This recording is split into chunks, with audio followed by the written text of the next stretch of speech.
Okay, Morai v'Rabotai, Achai v'Re'ai. The point of really today's shiur, I know we started a new clip, but the point was really, I know you for sure came, I think for that at least, this was, of course, was Shovavim.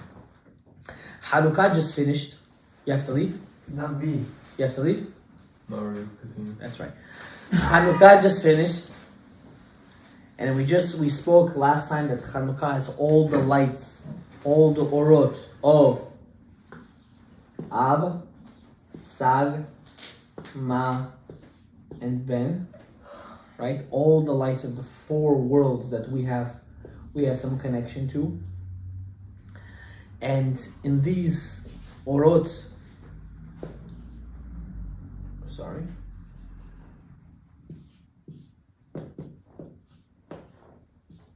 in this light, we have to understand, now we come to the big test, to the big avodah, the big job. And what's that?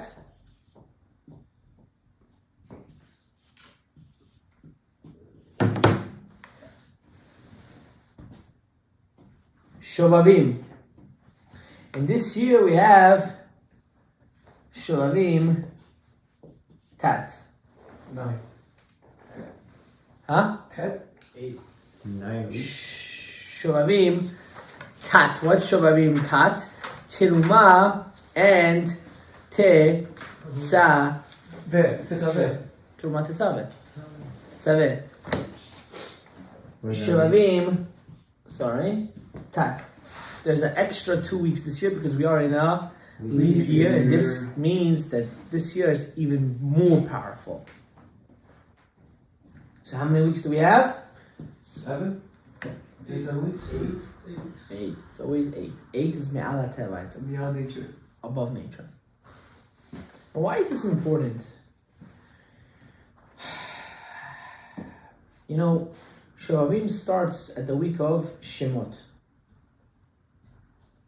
The new book, the second book. But before we get to Shovavim, right in between Chanukah and Shovavim, is the ending of the story of who? Yosef HaTzadik. Yosef.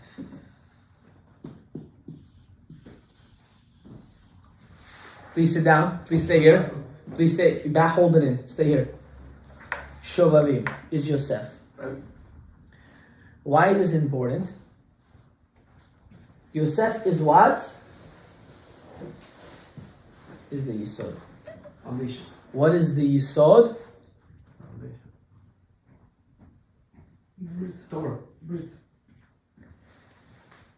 Is the foundation. The foundation is the Brit. What Brit?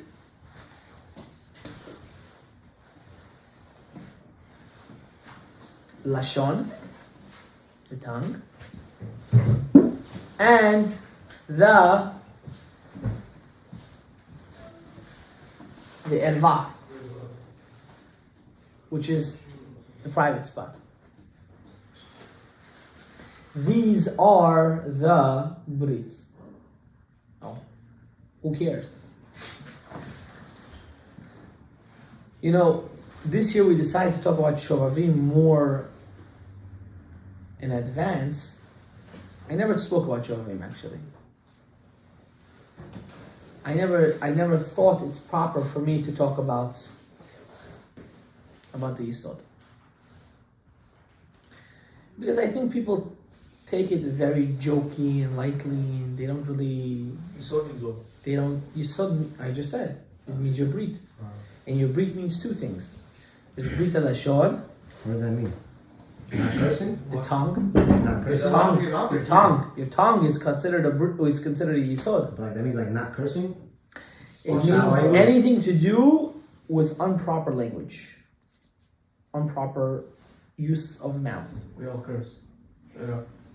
And there is the erva. The erva is a private spot.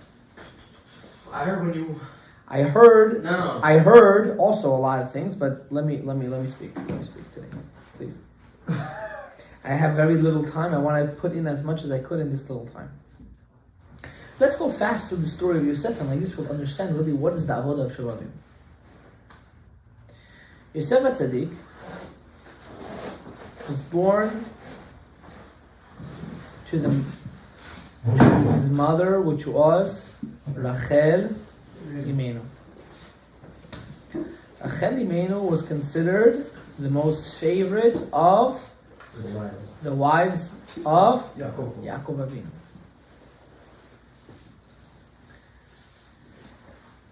In the beginning of Yosef's life, it was fantastic. His first 17 years of his life, Comfortable. Johnny Dede, as they would say.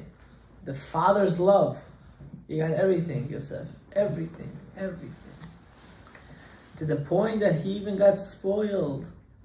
You see what spoiled kids would have to go through at the end of their life? What did he get? Nice fancy jomeh, God. fancy, colorful. Not black like the Hasidim wear, but colorful like the Bukharis used to wear. I just threw that in, it's a joke. Colorful, nice, beautiful. Until what happens? All these characters play a very big role, and we will discuss it throughout the weeks. Yosef was told by his father to go find your brothers. And there are 4 main brothers that play a big role. Reuven, Shimon, Levi, and Yehuda. Reuven said, throw him in the pit. Why? Because if we throw him in the pit, later I can save him. But nevertheless, what did he say? To throw him in? The pit. It's very important. Shimon and Levi says, Really? why to waste time? Shacht him and call it a day, I don't right? think you were chosen. They would have been collected But it was pure reason. It was pure Kill him! And Yehuda said, So, Jonam Bazan Pool. Money! Kesef is a have. Did they bet have Did I ask you? Money!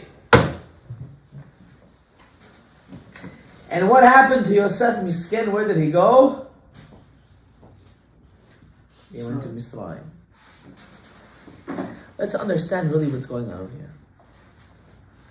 How old was he? 17. At the age, usually, a person at the age of 16, 17 gets introduced to Zer Lavatala in a more open about it? way. What does that mean? A deeper He meaning. starts to talk to girls more. Before it was less of a Ditsky Sat kind of girls, more now it's serious, let's hang out, let's do shtuyot, so on and so forth. And you're in the pit. You don't really know, is it good, is it not good? You don't really care at that age.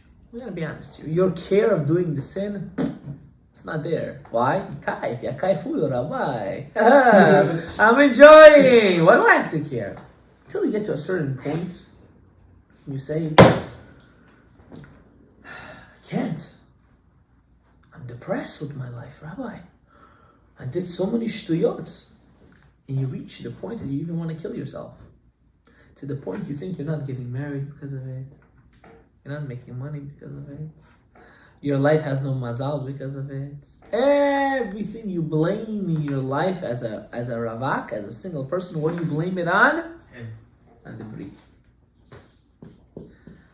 It's amazing.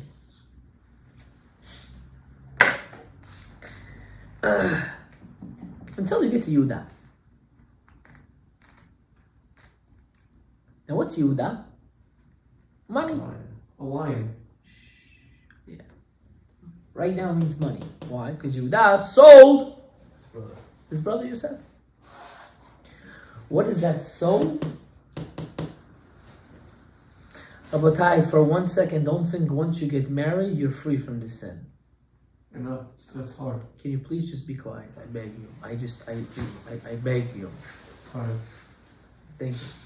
Man, all the comments you want to say it in your head. I love it. Now letting me talk! Oh. Don't think for a second, when you get married, you're not going to have the test of doing Zera Lavatala. Don't think for a second, you're not going to have a test to be with other women.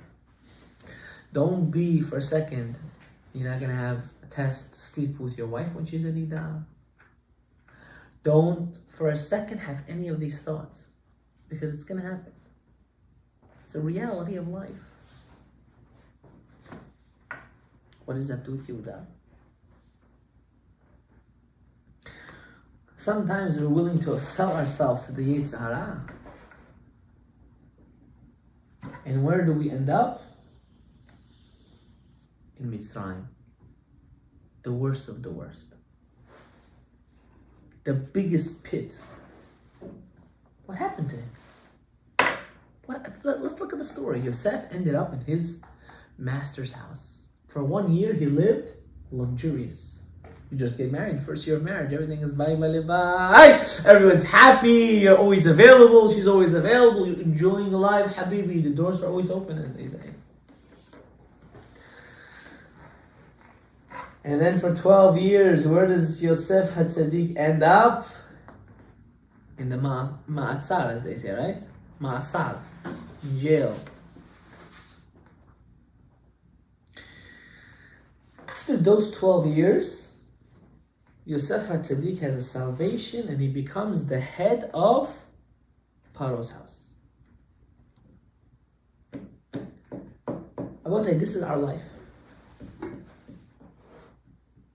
The Yisod is so important for our success to the point that everything and anyone that is under us, that means we have to really, really understand what this means. Let's say someone's a father or a husband, his wife, his son, his daughter. If he's a teacher, his students, his grandkids, and so on and so forth. Anytime he does a sin, you know who gets affected? Everyone under him. Every single person under him gets affected. Why?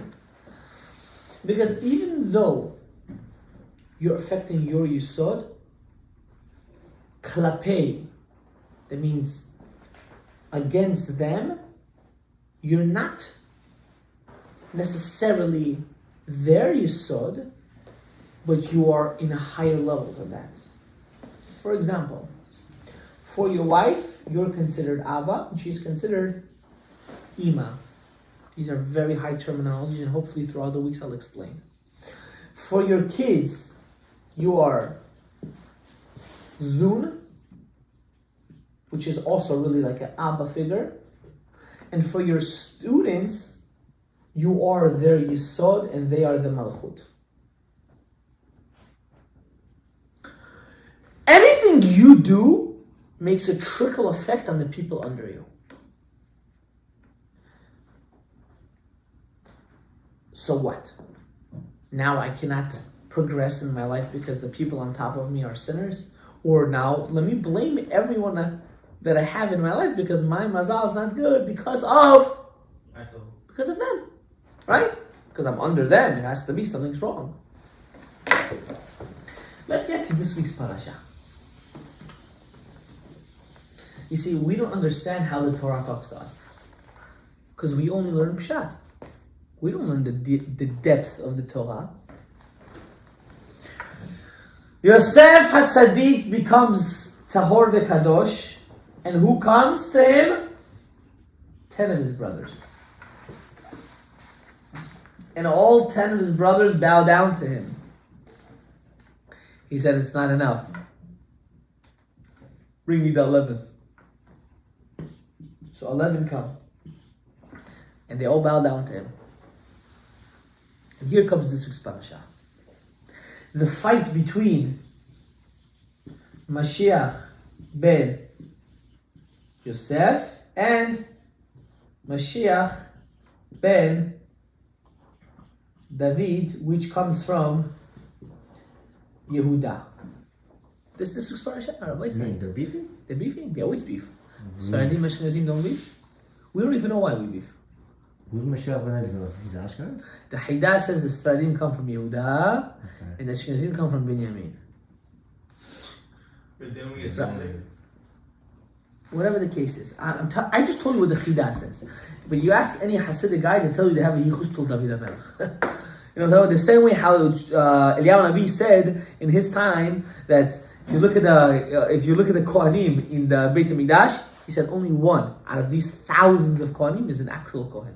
No way. Yeah. How's all of them allowed in there? Can you imagine what that? Who said this? Eliyahu Eliyahu Navi said this. He said, you show which one? The one that's Sholoch, half alive, like he's walking. He's really he's the son of the great grandson of Aaron HaKohen. Everyone else is all full-fledged. Okay?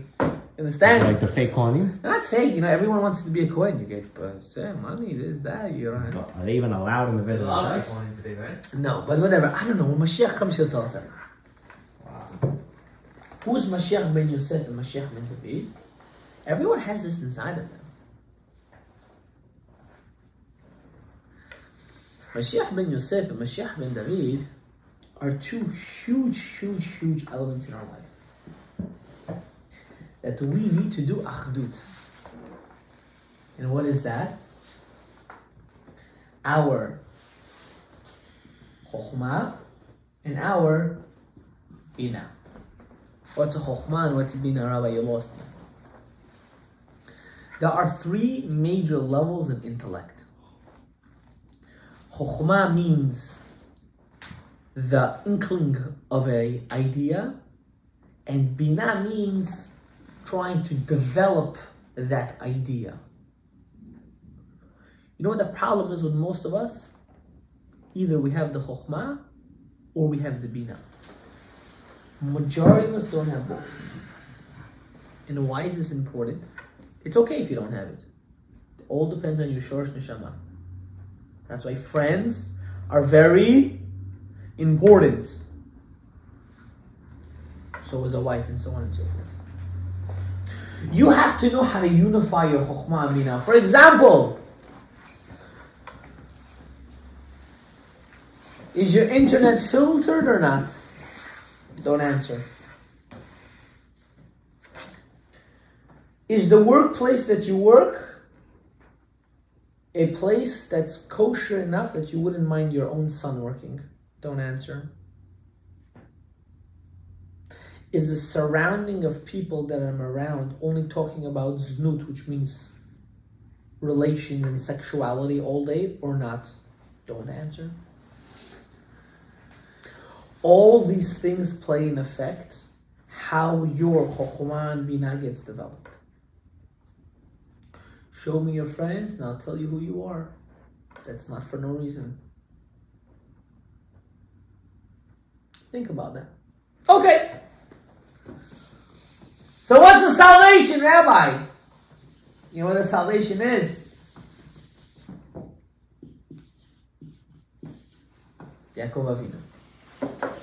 What happens when Yaakov and Yosef meet this week's parasha? They start crying on each other. They look identical, right?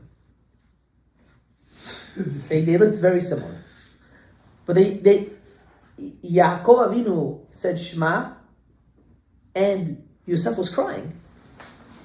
In other words, not to see your father for 22 years. Now some of you say, halavai, I never see him, but that's not the point over here. What is the Shema that he was saying?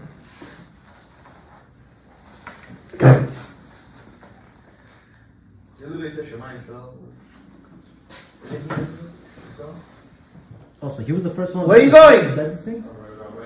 Wait, so he was the first one that ever said that verse? That's what it says in the Mefarshim. Shh, listen.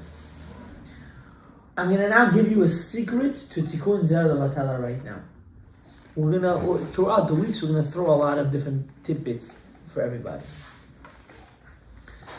There is a certain mitzvah that everyone holds very lightly of. Kriyat Shema al Hamita.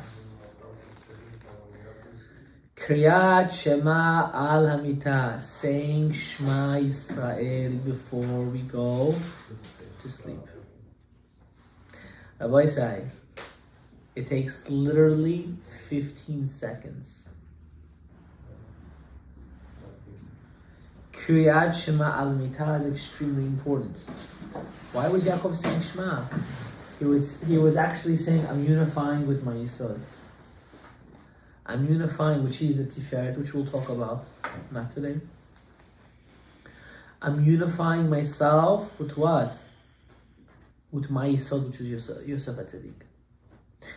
In order to start, you said you want to start fasting, right? Everyone says this nice stuff. You don't need that right now. You know what you need? You say Kriyat Shema Al every night? Yes. Every single night. Every single night. What is that? Just saying Shema Baruch and go? Oh, yeah, this is every bonus or not. I don't know That's what what I'm saying. I got for anything I did say. Please forgive me. You were doing well until now. Shh. Kriyat Shema Al Mitah, yes, there's a vidui, there's I'm sorry, and all this stuff before. The Rashash brings down. Again, I'm not usually the one that likes to talk Kabbalah, but I see a lot of.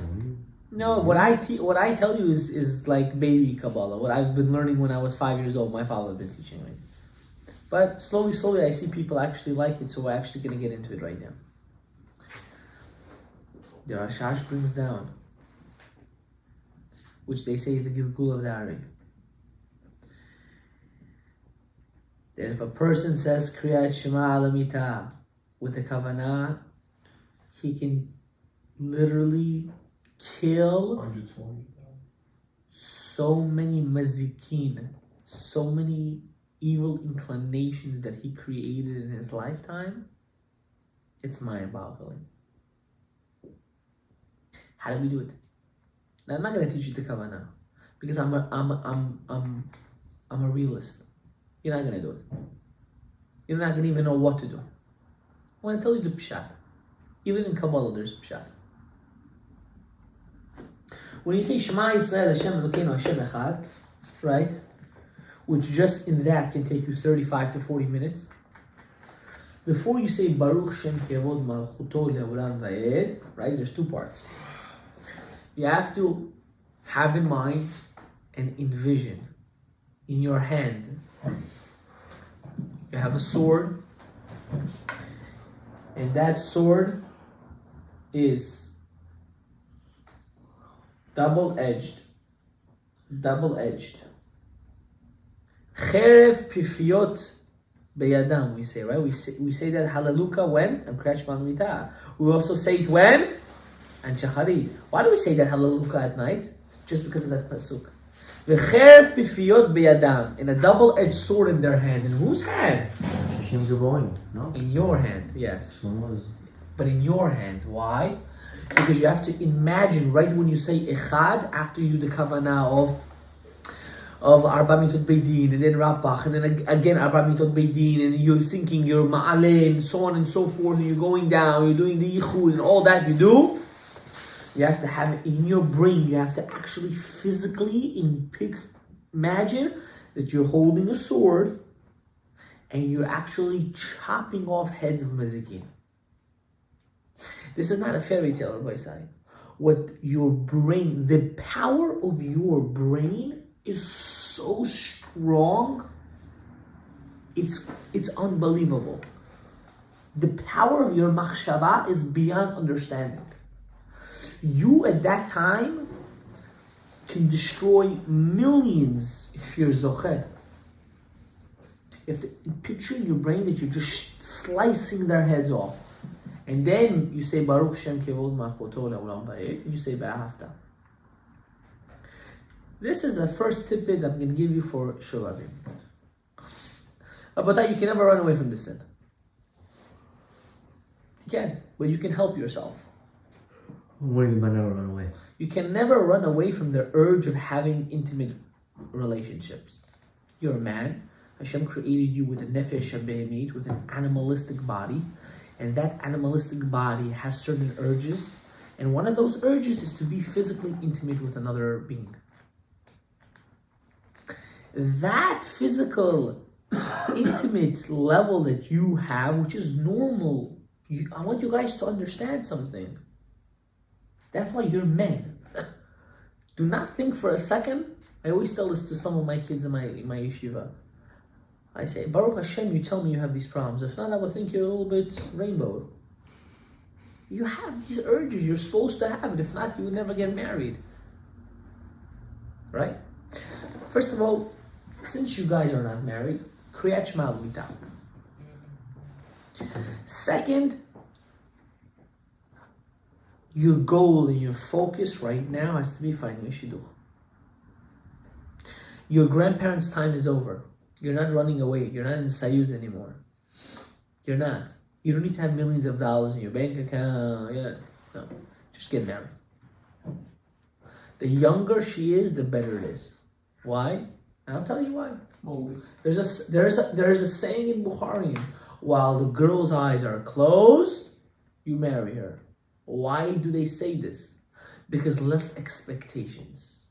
And it's so true. I'm telling you, the older I get, the more I realize the sayings of our grandfathers were so emet la'amita. They're so true. And I'm not primitive. If you're a girl that's over a certain age, change your ideology. There's a reason why you're still single. As young as possible you can find, get married. Just don't waste time. Don't date for so many months. Don't go. Why? For what? Who are you impressing? You're just making a hole in your pocket. It's so dumb. It's ridiculous. Boundaries. Okay, this is for another shiur. Number 1, find a shidduch. Number 2, Kriyat Shema L'Mita. Every single night. Chok velo ya'avor. Shabbat. Yom Kippur, Rosh Hashanah, always. Even, you know when? Even if you're staying up the whole night. Before Chatzot Laila, very important, before midnight. Oh, you have to say it before midnight? Before midnight, you say Kriyat Shema L'Mita. Even if you're not going to go to sleep because you're not doing Hamapil, you're not saying the bracha, so you can say Kriyat Shema. Understand? It's a separate mitzvah. Every night before Chatzot was to say? You should say it before Chatzot Laila. And if you missed it, still say it after. So we're not saying it like actually when we're in bed? If you go to bed, I barely, I don't remember the last time that I went to sleep before Chatzot Laila. What time is that? So when do you say it? Before Chatzot? Now it's like 11:40ish, right? So when you say during Arvit, you're good, no? No, that's Shema of Arvit. And then there's Shema of Kriyat Shema L'Mita. So say Shema 3 times a day, no? I say 4 times a day because there's twice in Shacharit. Korbanot. In Korbanot, there's 1 too. We're not going to get into it right When it now. comes to night, you say right before you go to sleep or before Chatzot? Before Chatzot. So you don't have to say it when you go to sleep? Say it again, lightly, without the kavanah. Shema Yisrael Hashem K'nei Shemcha. Not with the Ribono Shel Olam Ha'inu Mechem Yisrael again? I don't have to do that? If you didn't say that before, say it. No, you said it before Chatzot. Okay, good. Very good. And then you don't have to do it again? What if you take a nap? At night? In the middle of the day, so that's 3 to 5. Middle of the day, it's something else. Because I take a nap. Okay, you can say Shema, but it's not something that you have to be makpid on. I don't remember the last time I took a nap during the day either. You talking to me about luxury right now. You know what I'm talking about? How someone once told me, if someone's depressed in this generation, they have too much time. Being depressed is a luxury. Being depressed is a good thing? Is a luxury. How? How do you have time to be even depressed? Like, how do you have time for that? How do you have time just to sit and cry about all your garbage? My life sucks. It sucks because you're crying. Get up and do something. Go learn, go work. You know what I mean? Being depressed is a luxury. It is. It's a 24th century luxury. Pretty cool. It's not cool, it's reality. Thanks for that. You understand? So let's start with this. Yaakov Avinu. When you see Joseph, which is the Tiferet, which is Torah, which we'll talk about too. You have to make sure to understand that Yosef HaTzadik, the big story of Yosef, why didn't the Torah expand on the story of Reuven so much? Or Dan and Naphtali? Levi, Kohanim. How come we know nothing about Levi? Absolutely nothing. Because Levi is not important right now. What's important is Yosef, your Yisod. You want to fix it? You got to get married. Someone called me, he said, Rabbi, I don't know, I don't drive yet, I don't know if I should get married, I don't know if I should go out, I don't know if I should that. Someone told me I have to do a 40-day challenge, an 80-day challenge. Do you do 40-day challenge not to break your Yisod? No, right? So then what challenge are you giving me nonsense right now? Do challenges all you want. Why the number 40? I don't understand. Do whatever you want, because 40 is like a chazakah that you won't do it again. Whatever the case is, right? Get married. Yalla. Yalla, don't waste time. All these, I was thinking about all these lectures of, she's normal, she's breathing, she's working, you're working, you have same biology. Next, weiter. Oh, I could find better. You'll never get married. Whatever happened if you're, what you believe, what you think your religious, like the way you conduct your life, can be more like, sure, you want to work. Like if a person's like going to minyanim or he's not learning, would you tell that person to get married? What does that have to do with you getting married? Because you're not doing what you're supposed to. What does that have to do with you getting married? Oh, so you're saying we should get married and not do any of that? I never said that. That's what I'm asking. I said one has nothing to do with the other. The guy doesn't go to minyan, right? Mm-hmm. What is it going to make a difference if he's married or not? He's not going to minyan because of he's not going to minyan. I didn't put on tefillin today. That means I shouldn't wear tzitzis or I shouldn't keep kosher. Oh, I see. That's what I No, said. no. I didn't put on tefillin. I'm not keeping kosher no more because I didn't put on tefillin. What's the connection? Shouldn't you want to work on that before you get married? If you're not working on it right now, you're never going to work on it. No, that's what I'm Work saying. on it together. Don't say, once I finish this, then I'll do this. It doesn't go that way, Habibi. You say that to yourself before Chas Shalom, not you, but do people say that before they do Sid? Or say what? Before they do Izel Avatala? I didn't finish doing this until I come back. Who says that, right? Like, be realistic. Be logical. I know every Rebbe wants you to be tahor v'kadosh. Let's hit reality. The reality is that you're a man. And you're in your prime ages. You're hot. You're hot. You're hotter than the sun.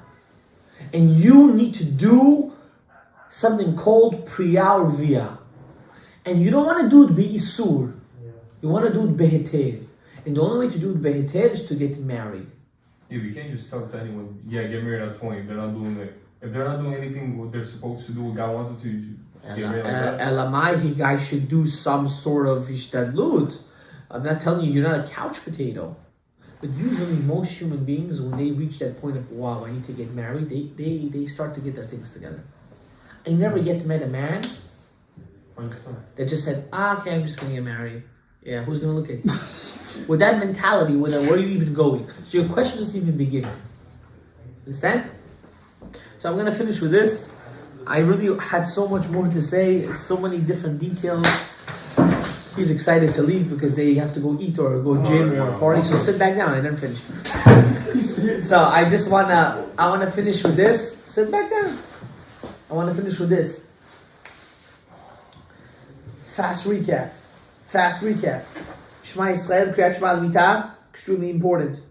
Don't let anyone else tell you otherwise. Number 2, very, very important.